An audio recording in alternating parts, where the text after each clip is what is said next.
When you think of Hot Topic, what's the first thing that comes to mind?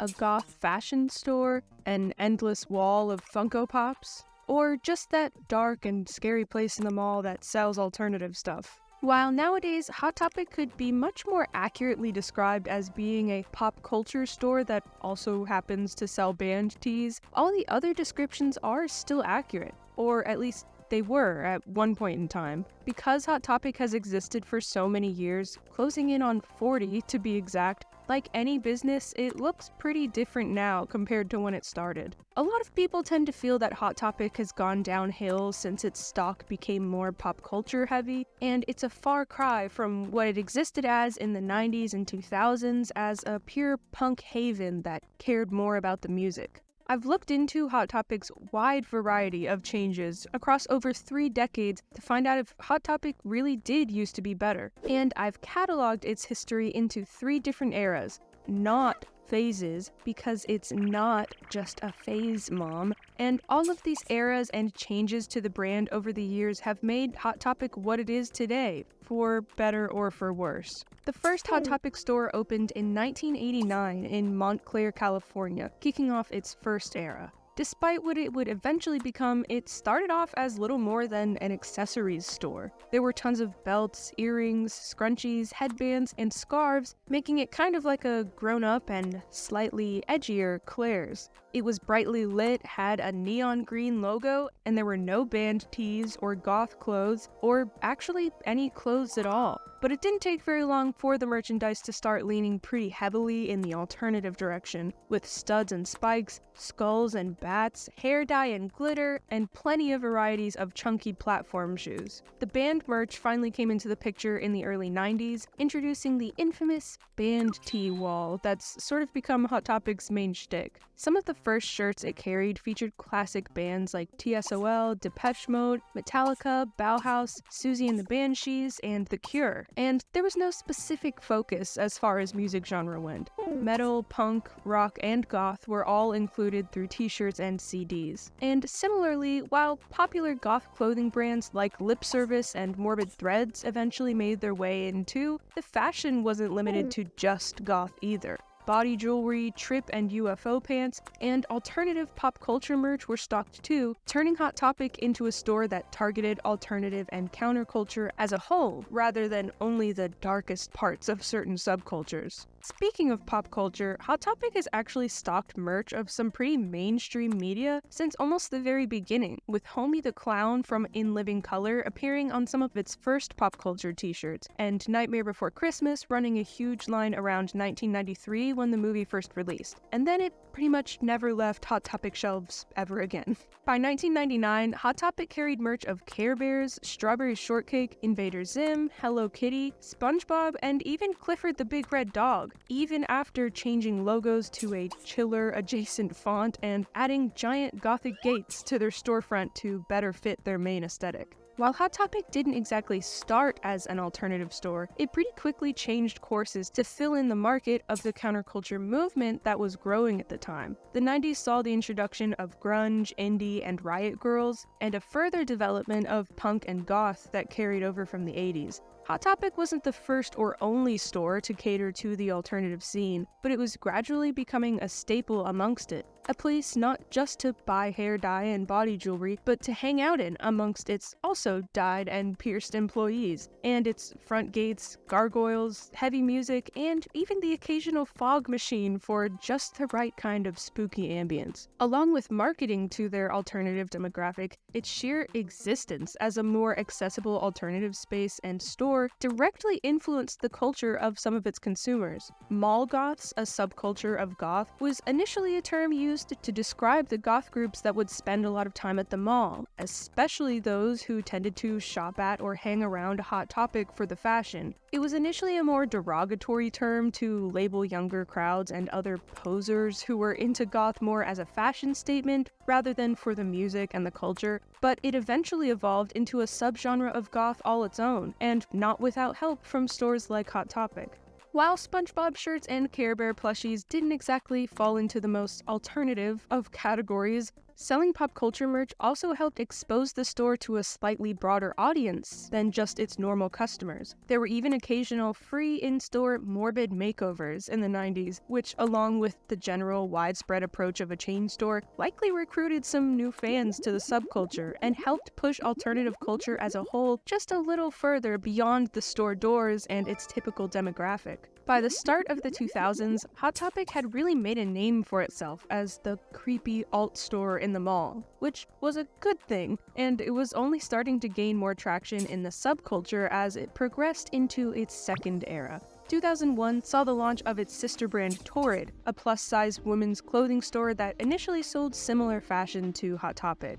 Meanwhile, the main brand was receiving recognition and business deals within the music space into the 2000s, being referenced by artists like Bowling for Soup and Garbage, featured in Rock Band 2, sponsoring the 2006 Spike TV Scream Awards, and sponsoring stages at both Warped Tour and Ozzy Osbourne's Ozfest, two music festival tours that were really popular within the scene. Sure, Hot Topic's main priority here was to make money as a business, but by having so many hands-on interactions within different areas of the industry, it was cementing itself as not just an alternative store, but as a core element to the scene itself. Like anything that begins to see success, critics of Hot Topic weren't far behind. No store can truly be called alternative if it hasn't gotten its own disgruntled boomer political cartoon printed in the newspaper, which very neatly describes the most common criticisms against Hot Topic. Dark, different, and parents just don't like it. This alleged complaint from the mother of a Hot Topic shopper is more modern, and I'm pretty sure it's satire. At least, I hope it is. But it also covers all of the standard complaints that most parents have about the store. Satanic, scary, there's some man screaming over the speakers, and why does the cashier have green hair? On the opposite end, some of the criticism came from within the scene itself, like the song Hot Topic is Not Punk Rock by MC Lars that criticized the commodification of counterculture and the consumerism it promoted, which goes against the values that make up punk rock and similar subcultures. There were also plenty of Hot Topic parodies, both drawn together, and South Park aired some pretty edgy references. Mad Magazine had a multi-page spread of parody products, and Mad TV even had this Tickle Me Emo bit, which really dates the episode, advertised to be sold only at Hot Topic. Speaking of emo, if the Elmo sketch wasn't enough of an indicator that there was a new trend taking over the alternative space, then the state of Hot Topic itself around this time was. Grunge, metal, indie, and goth, along with the more niche subgenres of each, had all been pretty standard subcultures for as long as Hot Topic existed. But as the 2000s progressed, emo and scene were coming into their own, and Hot Topic, as its namesake implies, joined right in to cater to the trend. Emo and scene, which are different by the way, though admittedly two sides of the same coin, were also pretty different from the existing subcultures and were especially popular among teenagers, which coincidentally were also among the main demographic that visited the mall, where almost all Hot Topic stores were located. It was really a perfect storm of checkered belts, bleached raccoon stripes, and new and emerging pop metal and crabcore bands that all coalesced into the second era of Hot Topic, bringing the store just that much more success and recognition. And in case you're wondering, crabcore is just a meme term that makes fun of this crab stance that metalcore guitarists were doing at the time, and has nothing to do with actual musical crabs, unfortunately. Most counterculture revolves around fashion and expression through unique personal style, and emo and scene were no exception. New kinds of merchandise that targeted the newer subcultures found their way onto Hot Topic shelves, including brighter colors, bolder patterns, plenty of style-specific accessories like bows and belts, and more Invader Zim products than any scene kid could ever dream of. And it really can't be understated just how big emo and scene would become. While goth, punk, and other subcultures emerged in earlier decades, emo and scene were developing right as social media and online communities were also becoming a more established norm. Sites like MySpace and YouTube were the perfect breeding ground for fledgling little emos that were just discovering counterculture and latching onto what was gaining traction at the time. Staple emo and pop punk bands like Fall Out Boy, Panic at the Disco, and My Chemical Romance, also known as the Father, Son, and the Holy Spirit of emo, among plenty of others that would take way too long to name, were also rising in popularity, making these emerging subcultures some of the most appealing and accessible to get into,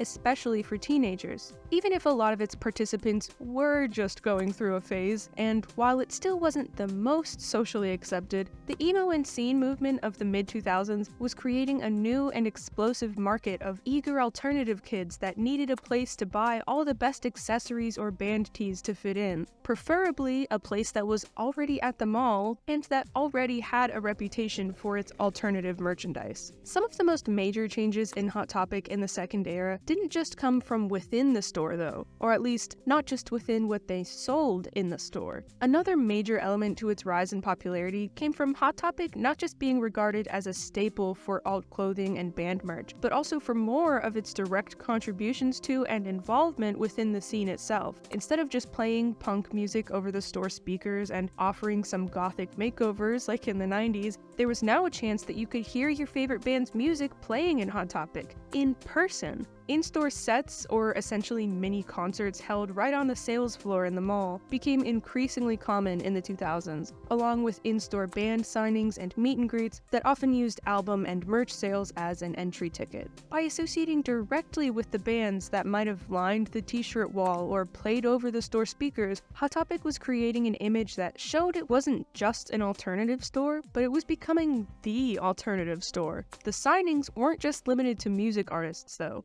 Pop culture has always had a decent presence in Hot Topic, and with more popularity and business success, larger pop culture-related signings and events were being held in-store too, like Harry Potter, the cast of Glee, and even Fred. In 2007, Hot Topic made their most recent logo change, ditching the scary letters and opting for a less stylized and frankly basic uniform logo instead. I mean, where's the edge? Where's the artistic expression? Where's the I'm 14 and I'm gonna bleach my own hair until it turns into the consistency of glue while rocking out to MCR vibes? And the font wasn't the only thing that changed. The new logo also came along with a redesign of most Hot Topic storefronts too, which were cleaner, brighter, and generally meant to seem more welcoming instead of looking like the front of a haunted gothic castle. Call it a downgrade or just a smart business move, but this, along with hosting Fred meet and greets, was one of the first steps the store took towards its more approachable pop culture-centric image. Although Glee, Harry Potter, and even Fred were very popular at the time circa the late 2000s, there was one pop culture franchise that was not only insanely popular for its time, but was also perfectly matched to Hot Topic's existing demographic: Twilight.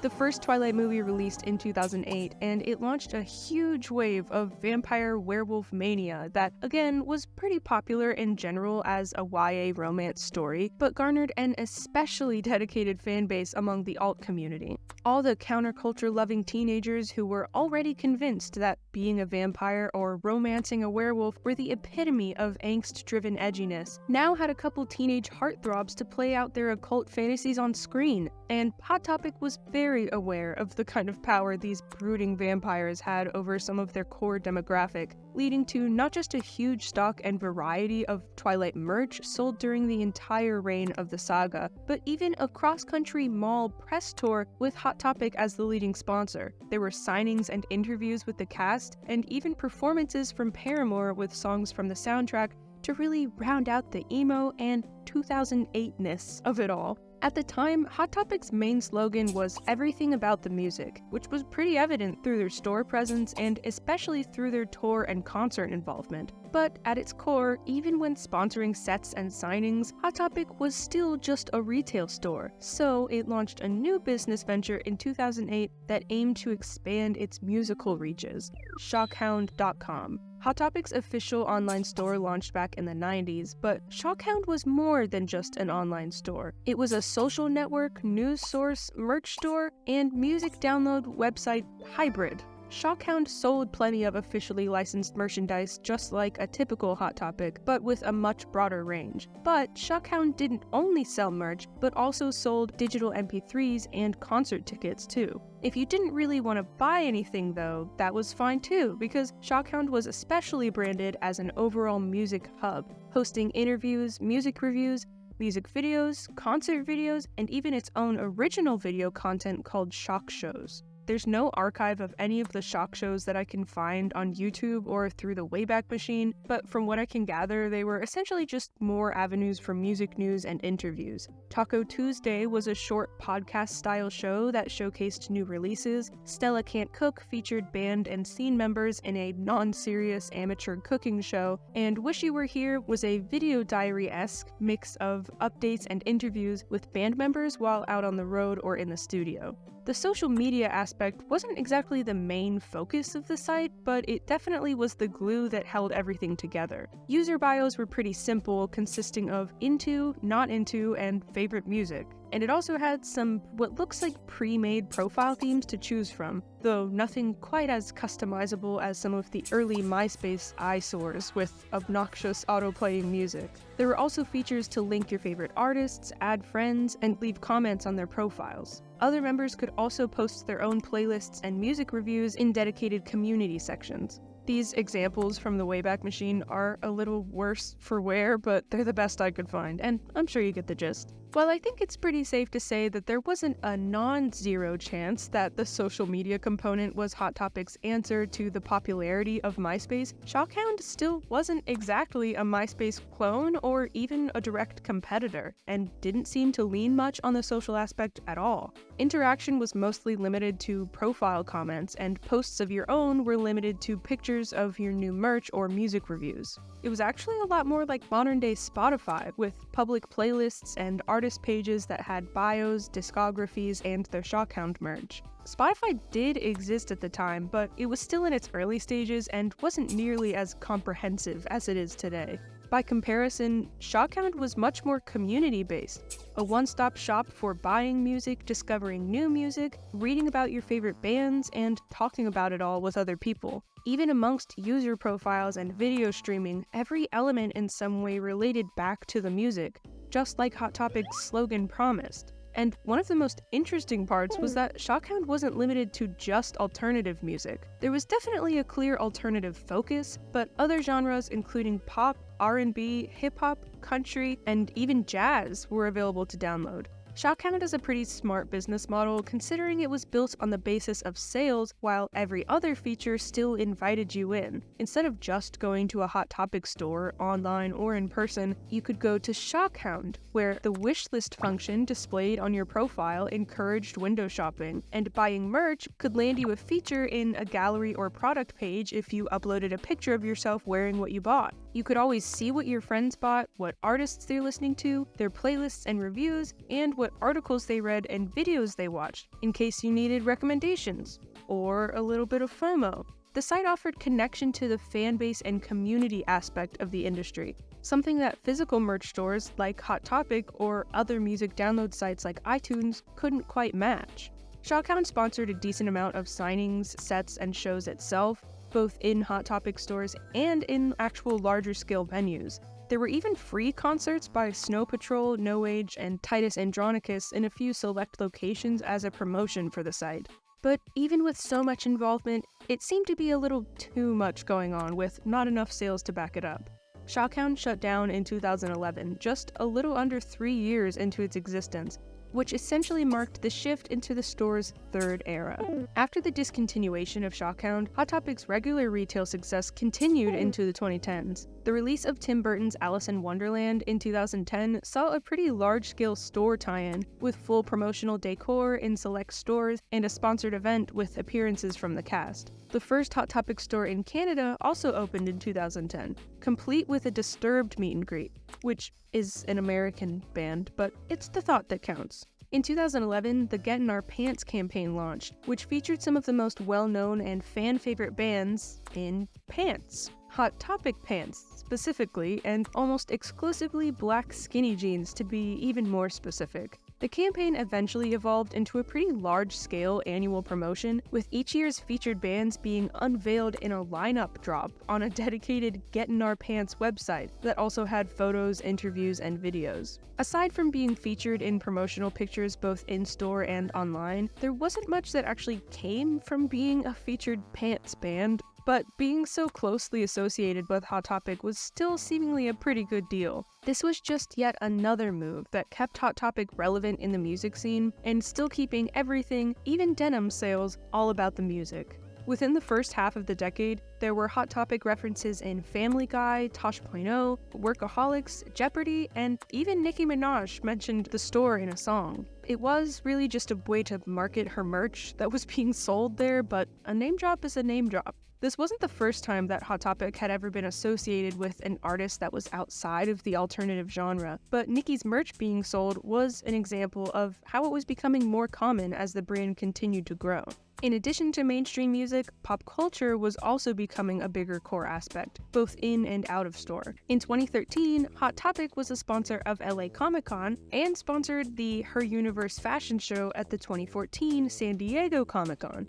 Modern Funko Pop figures, which were launched in 2010, were selling well enough for Hot Topic Guy to become its own figure in 2014 for the store's 25th anniversary, which says a lot about how well these were selling at Hot Topic and the growing state of the store's popularity overall. Where in the first era, Hot Topic catered to more of the unorthodox and niche subcultures, and in its second era, everything was especially all about the music, the third era is when its focus arguably shifted towards geek culture. Funko Pops are one thing, and you could even make the argument that some of the figures are modeled after musicians. But alongside Funko Pops, even more pop culture merch filled Hot Topic shelves in the 2010s too. In addition to the more alternatively accepted franchises, for lack of a better term, like Nightmare Before Christmas, Invader Zim, Sanrio, and generally anything that could be deemed quirky even if it was popular, mainstream media like Friends, The Office, Harry Potter, and tons of Disney franchise were also being sold at Hot Topic, including through their own geeky novelty store Box Launch, which launched in 2015.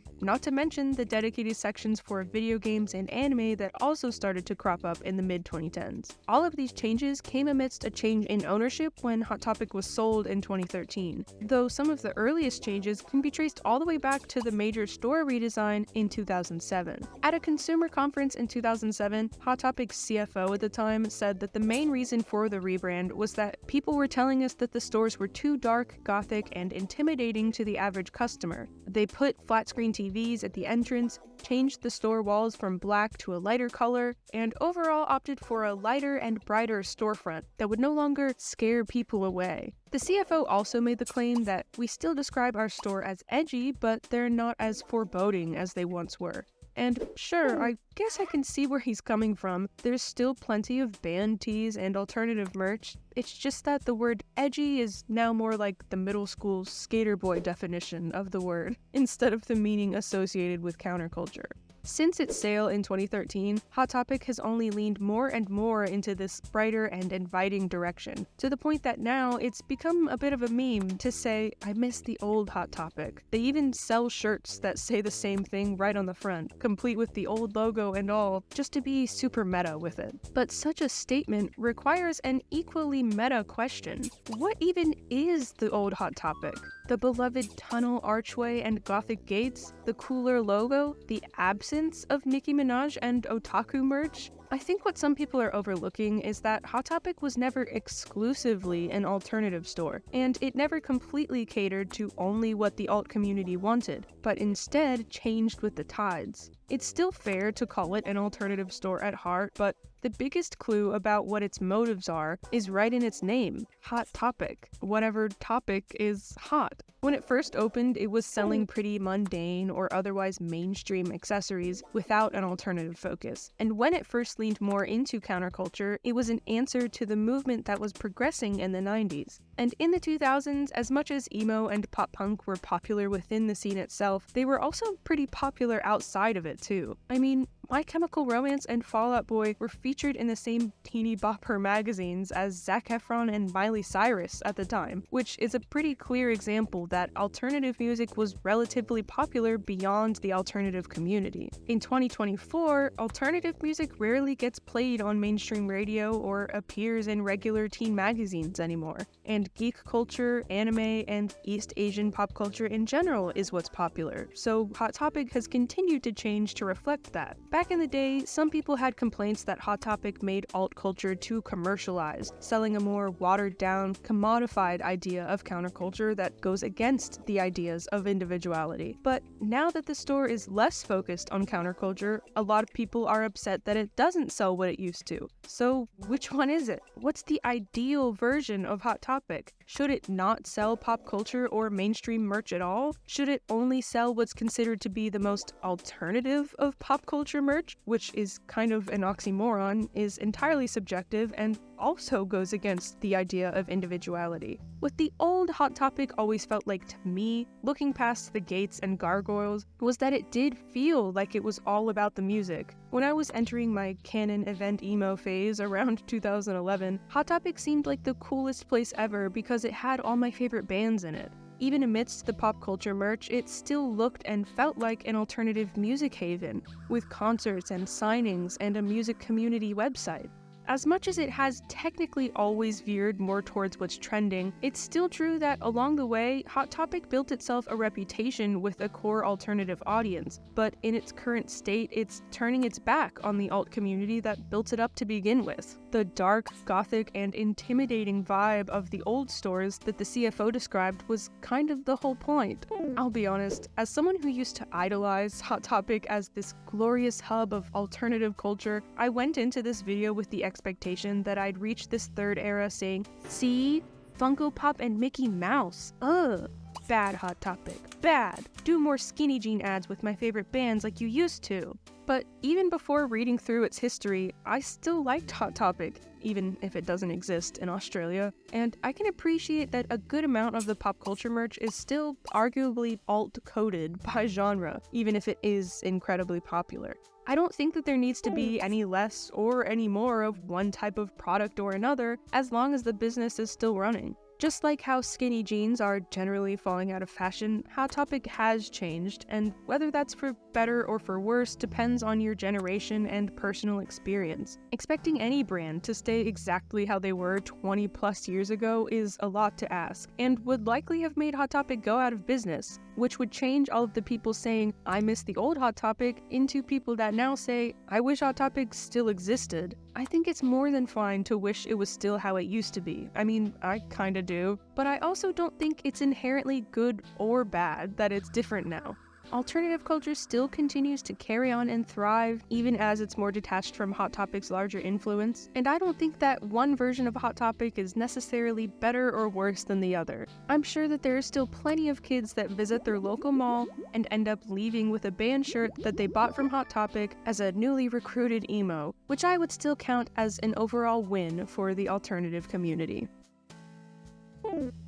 Hi, welcome to JellyTV, where I shout out a video that I think deserves some love. I recommend watching The Lost World of Doll Musicals by Stellaria. As someone who didn't really watch the Barbie movies growing up, I was so surprised to find out that amidst the dozens of straight-to-video movies that exist, there are also musicals centered around them too. The idea of a stage show based on something as simple as a doll line is something I wouldn't have been able to even conceptualize before, but Stellaria covers shows from Barbie to Bratz to Monster High to fill you in on all the details. I just think this over-commercialized fever dream of dolls turned movies turned live musicals is so interesting, and it's worth a watch if you're into dolls, girly nostalgia, or are just surprised that these even exist. A huge thank you to Daniel E. from ABQ, Kevin Evans, Bunzo, Karis Desarun, Eliza, Findicano and Irise, Grayson, Hayden Campbell, Johan Ake, Lojwa Animal, Luna Stephenson, Mark Kent, Nighttime Coral, Paper Sam, Pharmamads, Shaples, Starbit Illustrations, Theodore Nicolawilius, Vivian Valencia, and the rest of my patrons for supporting me. To show how much I miss the old Hot Topic, I put all of your names on the band T-wall so that we can all be brooding and emo together.